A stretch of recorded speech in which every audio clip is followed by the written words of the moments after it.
What did we learn from the Utah versus Florida game? Let's get into it. If you were to just quickly take a look at the stats from this game, you would think that Florida would have came out on top. Florida had almost 100 more total yards on offense than Utah did. They had 17 first downs to the Utah Utes 13 first downs, and Florida won the possession game having 32 minutes of possession compared to Utah's 28. But this was simply a one-sided game, and honestly, it could have been a lot worse. At a packed out home stadium, the Utah Utes won this game over Florida 24-11, and there was not a single point in this game where Utah looked like they were going to lose. The Utah Utes came out on defense, 3 and out of the Florida Gators offense, and then on their first play of the game, dropped an absolute 70-yard dime to Money Parks on the first play of the season. Overall, this was simply a one-sided victory where the Utah Utes looked like the more prepared team,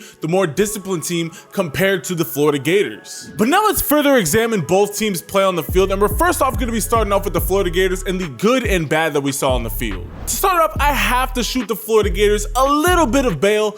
Playing your first home game or your first game of the season at Utah is a tough ask for any team in the country. Utah came out in full force and was loud from the beginning whistle all the way up into the end. The Utah Utes fan base was absolutely rocking and rolling and was making it a nightmare for the Florida Gators to do anything on that field. But I said I was only giving them a slight bit of bail because honestly, Utah Stadium is significantly smaller than any of the other SEC stadiums, so as the Florida Gators, you should be used to playing in a hectic environment. Now, really taking a look at Florida's game, they simply were not prepared on the same level that Utah was.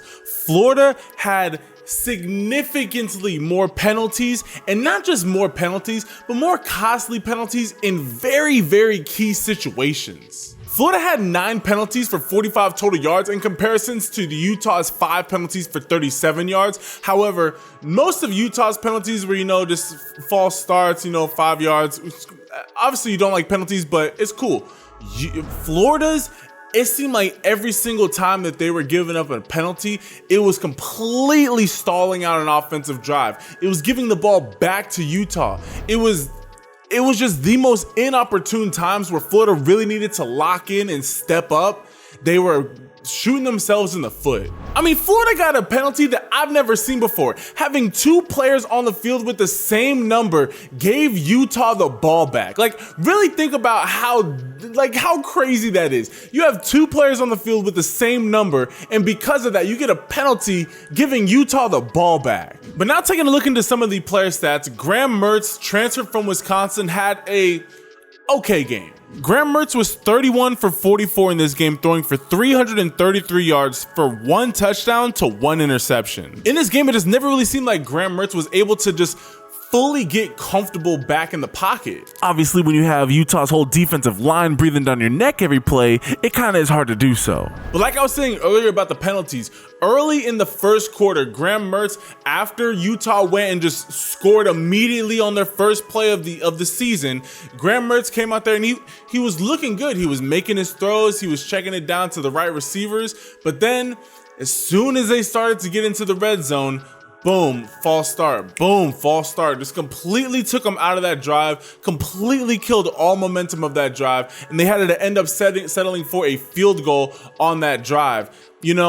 After a big play that you saw the other team make, you want to go out there and be able to match them with that big play energy. But when your drive stalls out, especially because of penalties, it can affect you a little bit as a quarterback. And then on their next offensive drive, they go out there and they put themselves again into a great position to go out there and score and take the lead. But again, having to settle for a field goal, and then you go and miss that field goal, that from that point on, it was early in the first quarter, or in the later parts of the first quarter. From then on, Graham Mertz never was the same quarterback as we saw in those first 2 drives. He just was not as comfortable because he wasn't able to get into a rhythm because his team kept on getting some type of penalty.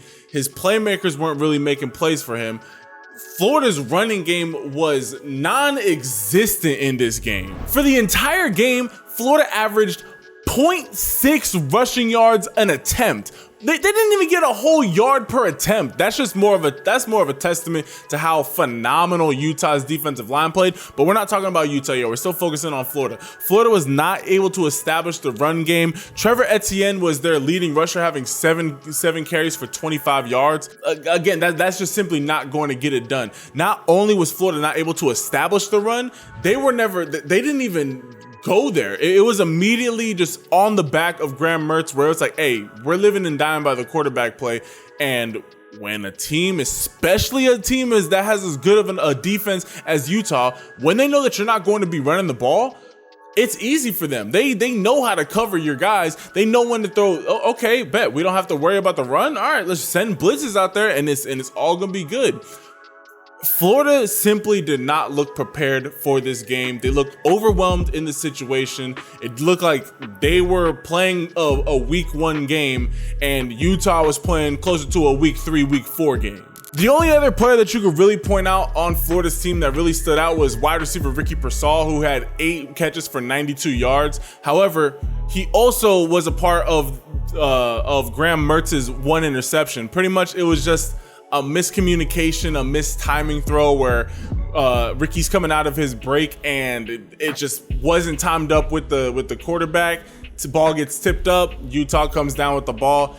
Really just an unfortunate play overall. But third and fourth quarter, kind of in garbage time, but Ricky Pearsall really did shine after that interception and really stepped up and made some explosive plays, but it was just simply way too late to be trying to do so.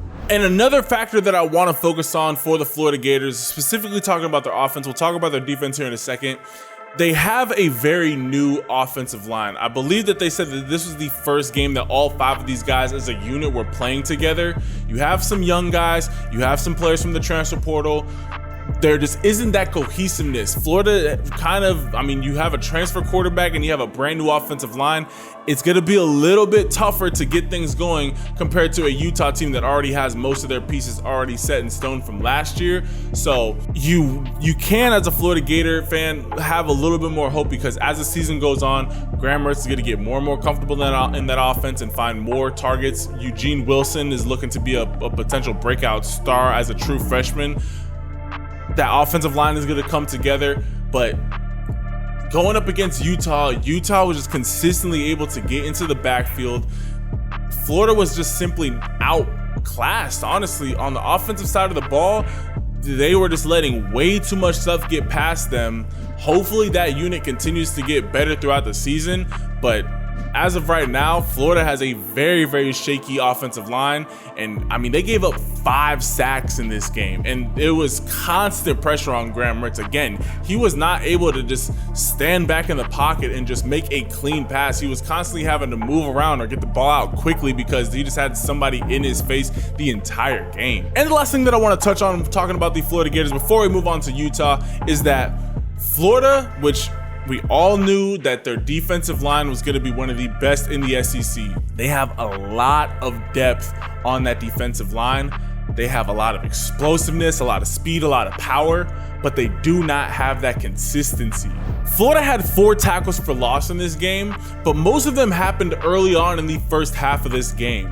Florida is very explosive, and they have 5 to 6 guys that they can very frequently rotate in on that defensive line to keep fresh bodies there. It's just, I don't know if it was effort. I don't know if Utah's offensive line was just that good, but the amount of talent that I know that Florida has on that defensive line, I thought that they would have been able to give Utah's quarterbacks a little bit more of a run for their money, getting home at least once. Florida had 0 sacks in this game, and there may have been a play or two that I'm missing, but there didn't really seem like there was a play that is like, oh, off the top of my head, where it's like, oh, Florida really was so close to getting home, and they were consistently creating pressure. Utah was able to kind of do what they wanted when they wanted on the offensive side of the ball.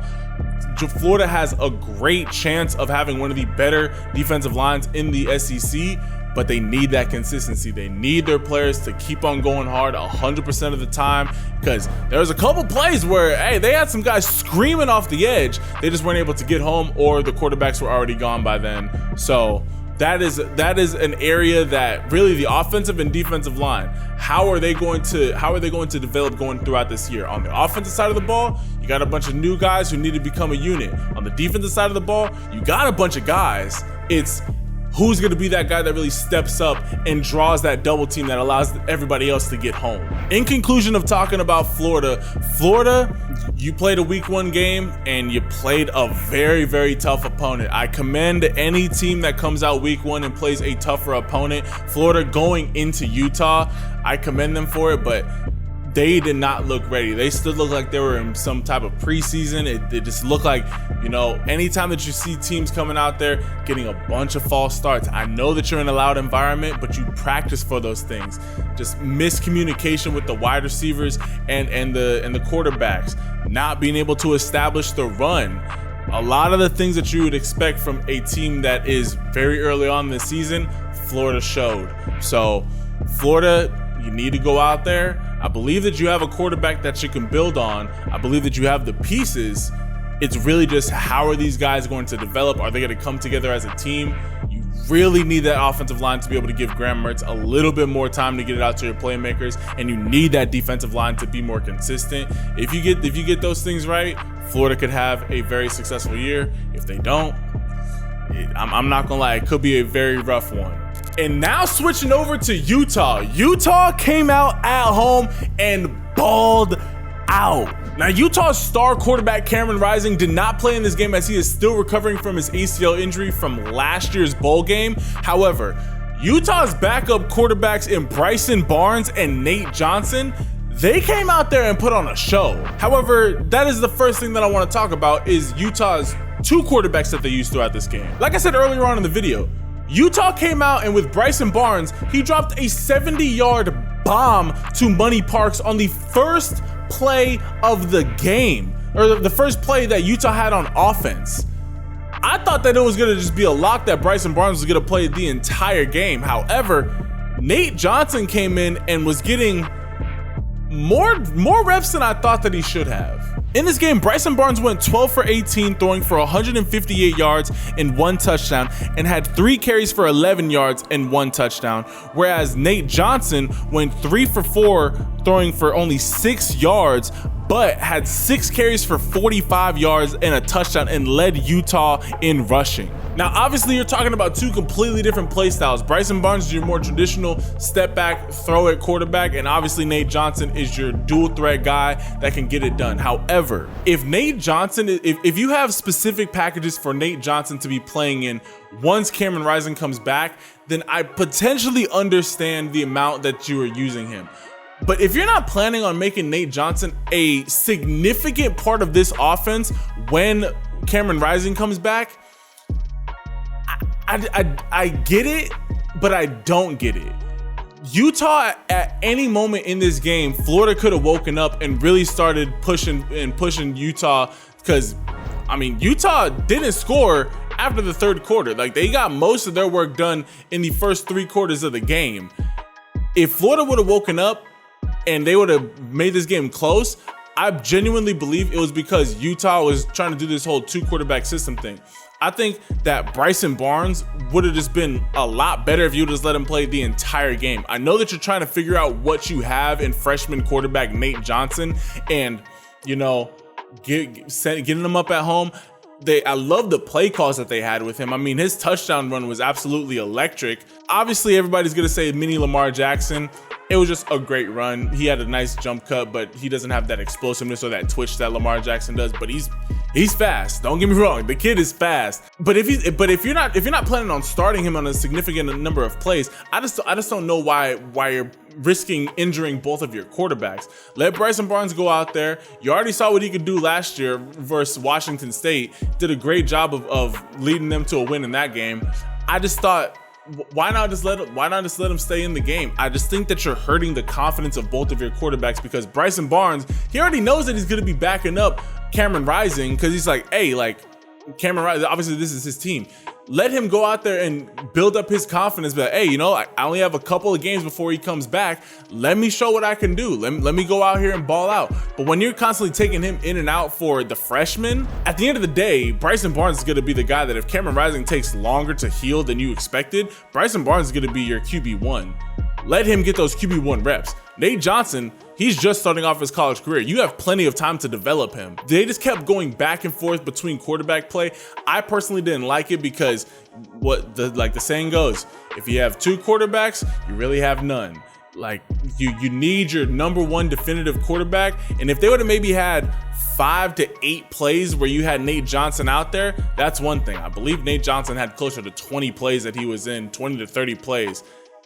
That's too much influx of the quarterbacks. That was the number one thing that really confused me in this game from Utah, because this game could have gotten out of hand very, very quickly, I believe, if they would have stayed with Bryson Barnes. But overall, this was just a very efficient game from Utah. I mean, their defense consistently put their offense in great positions to go out there and score. Now, again, like I said earlier, them going back and forth with the quarterbacks, I believe, prevented them from getting this game. Could have very easily been 42-11, like very, very easily. I genuinely believe Utah, they have some explosive pieces. They've replaced Dalton Kincaid with sub-tier tight ends, but they did have Miki Sugutogara and Thomas Yassim. I'm sorry, I know I mispronounced those names, but both of those guys do look like competent tight ends that can get a couple. They could both split up a part of the workload. Obviously, Dalton Kincaid was a extremely successful tight end for the Utes last year. I think that having both those guys is going to give you similar looks to what Dalton Kincaid was going to give you, but obviously not the consistency. But you also got guys like Micah Pittman, Money Parks, Mikey Matthews, and my guy Devon Vele. They have weapons over there at Utah. If they're able to develop those guys, and if Utah has an explosive offense, something similar to what we saw last year, but maybe a little bit ramped up with the defense that we saw in this game, Utah could really be making some waves in college football. They have that perfect offense and defense combination to really go far this season in college football. I mean, like I said earlier, Utah had 5 sacks, 7 tackles for a loss, and 4 pass breakups. Utah was flying all around the field all game versus Florida. Florida's running game was non-existent. Utah shut that down from the beginning, and I think Graham Mertz is a great player. I think that he has potential to be a very solid quarterback. But when you have just when you have defensive line pressure in his face all game, and you're able to consistently get in the backfield, consistently put pressure on him, Graham Mertz was not going to be winning this game for y'all, and Utah knew it. They knew that they knew that they could stop the run with just 3 linemen down. They knew that they can get home on the quarterback with just 3 linemen down, which completely opened up Utah's entire defensive playbook. They were able to blitz when they wanted to blitz. They were able to stack the box when they wanted to stack the box. And for the most part, all they were doing was just throwing a bunch of guys in the secondary and telling Graham Mertz, hey, make something happen. The reason why Graham Mertz had, what did he go? He went 31 for 44. The reason why he had 44 passes and the reason why he was as efficient as he was, because he was throwing a lot of checkdowns. Like there wasn't a whole lot of deep passing in this game from Graham Mertz. It was because that's the only thing that Florida could get. They were just like, hey, you know, if you beat us underneath, then you beat us underneath. But Utah did a great job. They were flying around. That defense looked sharp. They looked ready from the jump. Utah's defense is already in midseason form. I love what I saw from them. I think that Utah needs to figure it out as far as, like, firstly, how long is Cameron Rising going to be out? And once you figure that out, who's going to be the starting quarterback? If you really want to develop Nate Johnson, then let him get some real reps. Don't just give him a couple of pass plays mixed with just almost purely runs. Because if you're going to do that, then just make him be the gadget guy and then let Bryson Barnes go out there and be their true QB1. But if they're able to figure out that quarterback situation and they just hit on a couple of plays that they just barely missed out on, this could be one of the better offenses in the Pac-12, and they are very much a lock for being the best defense in the Pac-12. But my final thoughts on Utah, they played a phenomenal game at home. They came out expecting to play a great Florida team. They did a great job on offense, giving their quarterbacks time, making sure that they weren't underneath too much pressure. They were very efficient with the plays that they had, and then Utah's defense was just flying around. Again, looking like they were in mid-season form. Utah, like they always are, is going to be a scary team to watch, and no team is going to want to play them, especially later on in the season.